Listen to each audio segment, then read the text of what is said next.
This is Akush. This is Chilla's cousin. See, he is eating vad dio, which is wild walnut that grows in Hungary with ants on it. That's as wild as it gets. And there are lots of walnuts in Hungary that do not have ants on them, but you can get them all kinds of places. So I just wanted to show you an example of one of the things you could find.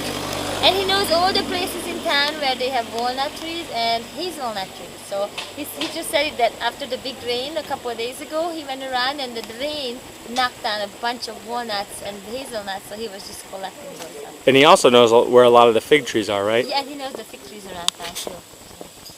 So that's Akush. So this is the beginning of a trail we're about to head up. And there are lots of wine gardens in this area, or as they call them, wine gardens, but they're grapes growing around here, a lot of them, and lots of fruit trees. We're going to go on a little walk up here and see what we see. So you can see these little holes in the wall here in this area. These are places where people have had wine cellars, and also, in some cases, people have lived in areas right along these walls. Mostly, though, I believe they're wine cellars. Let's see. So Akush is saying that these canyons were made by cars going on the sand, up and down, like on a sandy dirt.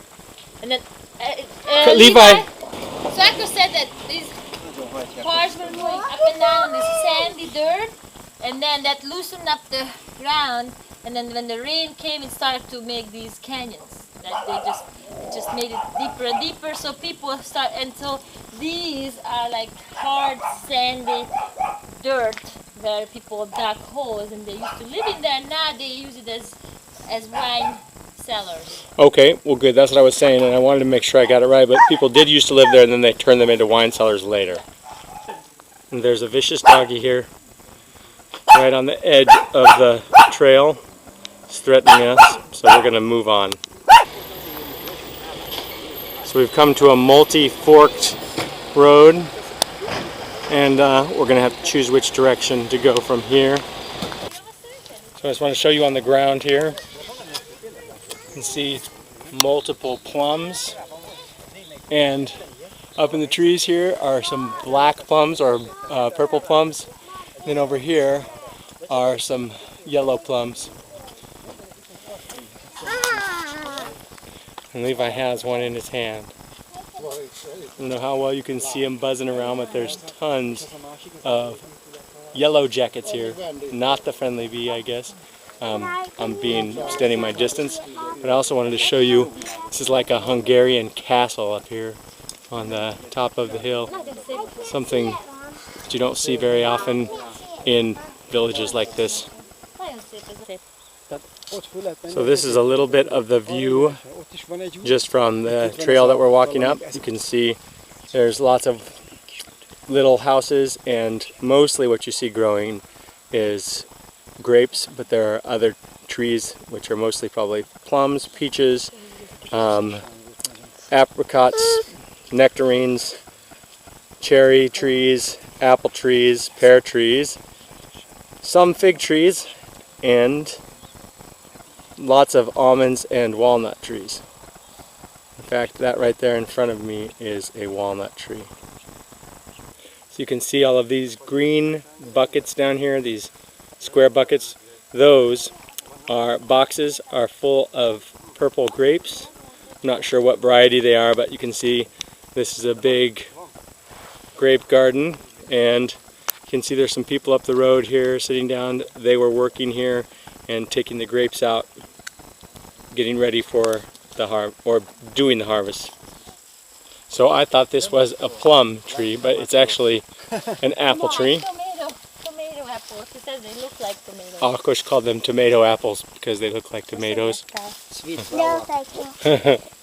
And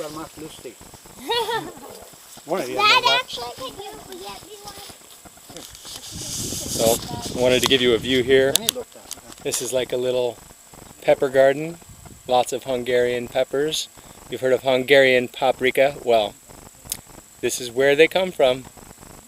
The peppers that make the paprika. So we just stopped here. What do we find, Levi? What is that? Tomatoes. That's right. There's tomatoes there. These are heirloom tomatoes, you can see. There's also some other varieties of maybe heirloom, maybe some kinds of other varieties of tomatoes. But, yep, a little bit more of the Hungarian outback. Take out. So this is an almond tree, or as in Hungarian, it's called a mandula fa. And right now, there's a fresh almond that just came out of one of the shells. And you can see what these shells look like right here. And that's what they come out of. And these are pretty much ready. If you shake the tree and they drop on the ground, then you can take them out of their shells and eat them.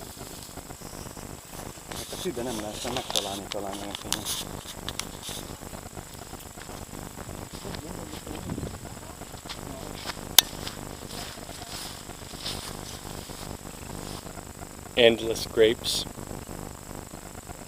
You might even find a black goat in the Hungarian outback. Next to the hazelnut bushes there. These are the hazelnut trees.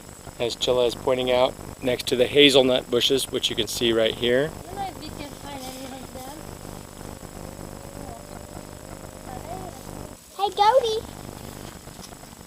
So we just gave our goat friend some plants to eat, and it looks like we must have chose some good ones because he is eating them right up. You can see he definitely is very happy that he met us.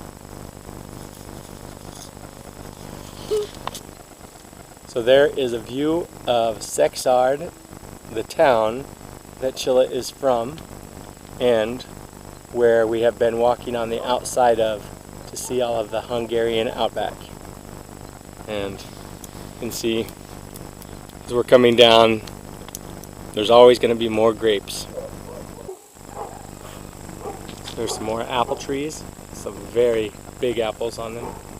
Some golden ones, some red ones, and lots more fruit trees. Most of them have already been harvested, as you can see. So here is a fig tree with some ripe figs on it. You can see up there. And we picked a couple of them here. And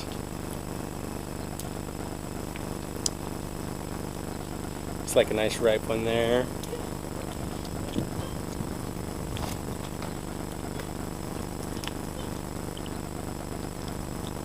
Hungarian fig trees. Dad, there's This time we're going through the countryside instead of the hills of Hungary. And we're on a bridge right now. You can see there's another bridge over there. We're going out that way. You can see Kyle and Chilla and Levi over there. And this is kind of a pretty area. So we're going to see what we see on our little adventure in Hungary. So we are going off of our trail that took us by the river and then away from the highway. And if you look around here, you can see a lake over in the distance. And we are about to go into the National Forest area.